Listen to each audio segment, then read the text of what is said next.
Bonjour à tous, une petite vidéo aujourd'hui pour vous présenter un couteau qui a été fait par Philippe Lemonnier, un coutelier français qui a commencé à faire des couteaux à peu près en même temps que Raphaël Durand.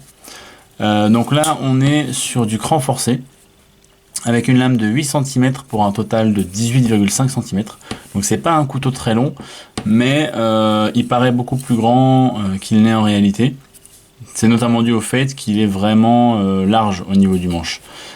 Moi c'est ce qui me plaisait dans ce modèle, c'est le côté assez massif du couteau, sans être ridiculement gros, hein, il est quand même assez fin à ce niveau-là. Donc voilà, j'aime aussi beaucoup la lame, très différente de toutes les lames que j'ai pu voir jusqu'à maintenant, avec un bel arrondi là, un beau belly, et puis un petit recurve juste là. Vraiment, vraiment sympa, très agréable en main, l'ergonomie du manche aussi nickel. Voilà, vraiment très très bien réalisé au niveau du design. Pour l'acier, on est sur du D2 avec une finition tirée en long, très bien réalisé. Alors vous allez voir, il y a pas mal de petites rayures, hein. C'est un couteau que j'ai acheté d'occasion, mais voilà, ça ne me dérange pas. L'idée c'est qu'il soit utilisé. On a la marque du coutelier juste là, des sortes de petites griffes. Et pour le manche, on est sur du bois de fer, donc on n'est pas sur de la loupe. On est sur le bois de fer classique avec les rainures comme ça. Très très joli. Des rivets molletonnés pour maintenir les plaquettes en place. Et il y a un petit effet, une petite sculpture juste là pour donner l'impression d'une mitre visuellement en fait. Ce qui est pas mal parce qu'en fait il y a quand même une bonne différence de taille entre la lame et le manche, et sans ça la lame paraîtrait vraiment minuscule par rapport au manche.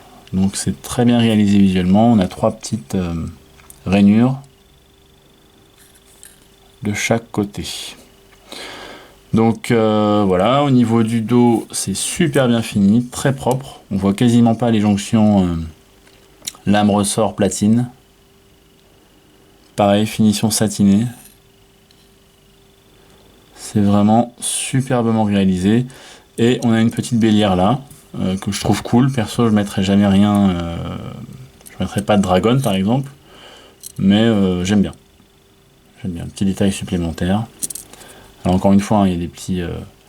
On voit que le couteau a servi. Il y a des petites marques d'utilisation.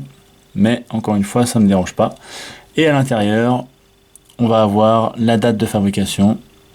Donc il fait un peu comme Raphaël Durand, il date. Donc celui-là a été fait en 2013. Ouais, déjà en 2013. Voilà, donc vraiment très bien fini. Une lame bien centrée. Et c'est venu avec un super étui. Ça fait vraiment plaisir. Quand on achète un couteau de ce niveau-là et de ce prix-là, ça fait toujours plaisir d'avoir un vrai étui personnalisé et pas juste une petite pochette, voire rien du tout. Donc étui nickel qui va pile poil pour la taille du couteau et même signé avec la marque du coutelier. Vraiment génial. On pourrait le porter à la ceinture si on veut. Voilà pour ce couteau. J'espère que ça vous a plu. N'hésitez pas à me laisser un petit like si c'est le cas. Et puis je vous retrouve bientôt pour une prochaine vidéo. Ciao.